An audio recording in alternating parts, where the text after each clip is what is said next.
Anope me mu ache. Na bibia bokọ de. Ai yeda se pa fa ye femu na ye hwe sa home ownership ehye ya mode abai. Medasi. I mean sure. Mr. Me free Waylead company Ghana Limited. Okay. Na ye no ye sisi dan eton senia o kana. Okay. Ye dan no ewo Sakumo no. Ye first project ye no eno ewo East Airport. Okay. No ye friend no Vista Del Mare. No eye 22 homes, 4 bedrooms, swimming pool eka ho. Okay. Ye were rooftop se upese we party and also ewo ho. Na apomudin ti yesan wo gym ewo ho. Na yesan so ewo cafe ewo ho. Oh, okay. A gated community. No meka say yaton ewie. Nti eno de ye ni bi ewo ho no. Okay. Na fe ye second project no Le Jardin Symphonique. No ewo Sakumo no. No you see in 56 you were 3 bedrooms, you were 4 bedrooms, and you were 5 bedrooms. Mino Casas is here, a honum so a dino akaba cope. Hey, Yatoni, na hot. Yen dino, Sakumo than the no, and no a bempono. Into Unya Beach View. Yeah, oh, and my free Jumabana will be here. Brenna say, Oto balcony bi na wo kama wenya tumi se baby ewu exactly wenya fuji bi na wo ya ma me kwa adro ne me wo hwe view na wo se wa be fie sa na eno no se na medi kan kai no akaba ko na no kwa dia he ebedu be 4 bedrooms ebedu be Friday no na no so ko there's obi enam process na so I see eno che se ye adwuma pa na de ye bo hu de rosisi apa no eye Alphabet City eno no Alphabet City no 2 bedrooms and 3 bedrooms apartments. Okay. You see baku 800. And also no say me ka say you see a bro 200. You want for 80 homes here. Okay. And no your apartments. And also he. And also was Sakumo no. Oh, okay. Yes, I heard your man the wabo so. Yeah, jabo so na near adepa wo mu pan say asase no would need litigation in so. Abayan sase. Okay. Ye ne Ghana Post and Abum. And yes our project. Okay. It is a ubeto dan wo hono ma. Unya land guards e wo hono. Okay, that be obi a me how wadwen say aden na mato asase na we dia we si David. Unya bibia sa wo. Alphabet City no ye wo swimming pool e wo hono. And also a gated community. Swimming pool wo ho, soccer pitch wo ho. Ye wo tennis court wo ho. Ye wo police station e wo ho. Oh. Enti abribia no wonim say wo da you are secured. Wada bambo no ye tight. Ni obi a oba ebe ha wadwen. Oh, okay. The come and so wo ni say o yenya obi a oba say obeto e dan no with your outright payment no. Ye ma no up to 11% discount. Okay. She say ye tisika no so hum eba ma utua kakra bi. Okay. Say wo man sika ni na ategboa. Okay. Eno enda nche no. Yes, our payment plan ewo ho. Obetumi enya 2 years. Okay. Me say na we can say e be 50 years, 70, 50%, 70. Yeah, no. Ya the from kra, ye ma 20%. Oh. So we ma yes 20% deposit na.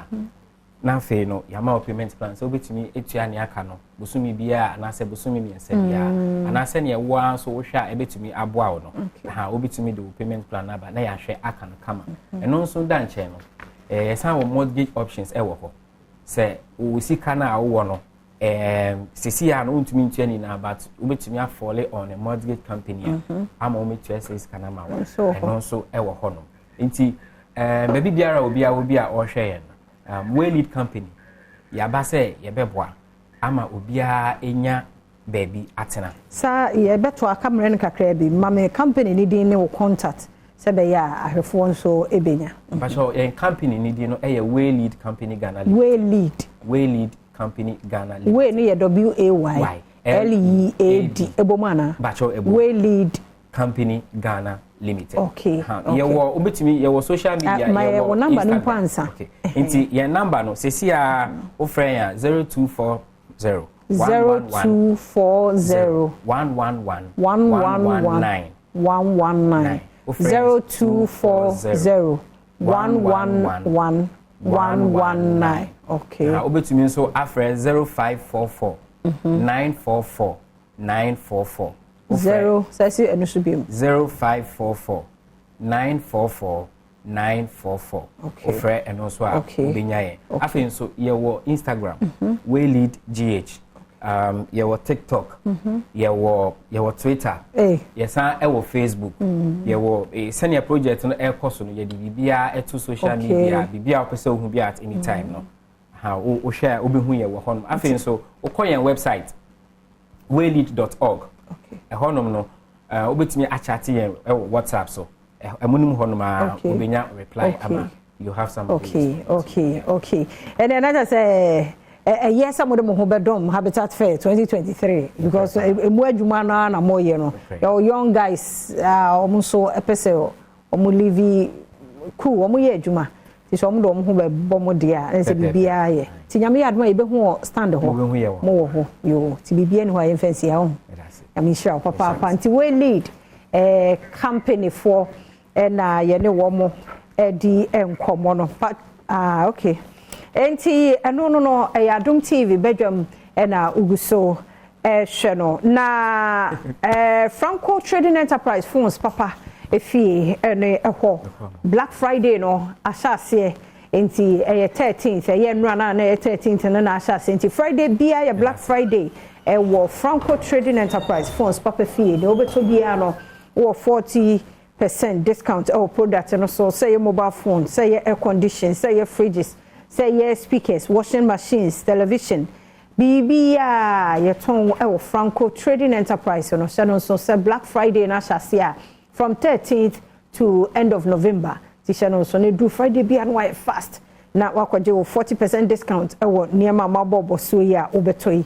For Franco forward 0246 422 338 0246 422 338. Now on the Franco Trading at 4 Edding Como Franco Trading Enterprise also still from Papa Fie anyhow. Dominion Herbal Powder so any Dominion Herbal Powder ebusu immune system no first that they obey and no powder sorry and say we need answer no one Dominion powder no video here you so share dear hot part the no one say bia no manumere so person no bia no me no answer na wadidi eboa yen ma wo immune system no ye dent ya we bia baso a wo has wadi ni so enkunu no na ya no mo de bom ho safo hin and I me 1 year me hospital that na me hospital it means that immune system no is strong into no ye Dominion Herbal powder no de ne na say only no awia na no ye wo Dominion Herbal ointment so ho honam ba bia ye bia no unya Dominion Herbal ointment afatwitwi so sa pain ni nyina so ebefiri ho amawo ye wo bi wo pharmacy chemical ne herbal shops nyina mu Fred Dominion forward 0543 158195 0543 158195 sanso na 0249 591843 0249 591843 Edre uko Repatch Ventures Nana Boache Herbals Angels Herbal Shops ni nyina one cran obenya bi Ashaman so uko Equus Pharmacy abenya dodo hotema Little George Health Shop ebi wo Hokofodian so Gapson Pharmacy Delight Pharmacy o hine nana herba ne Usko bi ho nyina uko hono ma obenya Dominion 4 powder ne ointment ne bi Suhum Tonic Pharmacy bi ewo ho Achemodan so nana ya provision store ene Kennedy drugstore so many so ye na Giza Pharmacy eho nyina Dominion Herbal Powder product no ebi wo ho 12 years and try Dominion 4 powder no 12 years e down and asa wonyem ana wo breastfeed obatu a no fo ano a onso Dominion product no menu su bi ansa just we free mu then the only Dominion 4 edi ensa wo so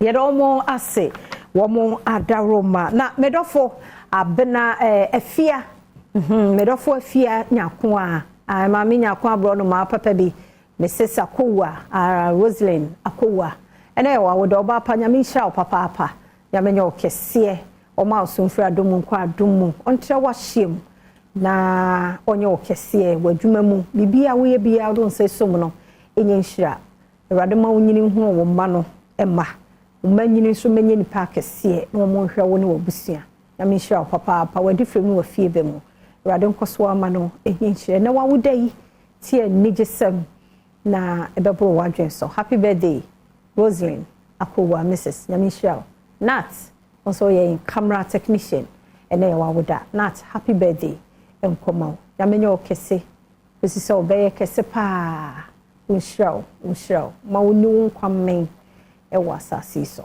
happy birthday obi a wudu a wode na bia ye wehyimu nyina happy birthday nyamenye mkese kosi sɛ mbɛyɛ kese de adu so no ɛyɛ ahosepe mamboatema yɛ krado ode ahosepe ɛtoa so na fe kwasinsian so ɛwɔ hɔ asɛmidi kan mpesimu ode atoa so de amount ikoso mo afidie ne na ha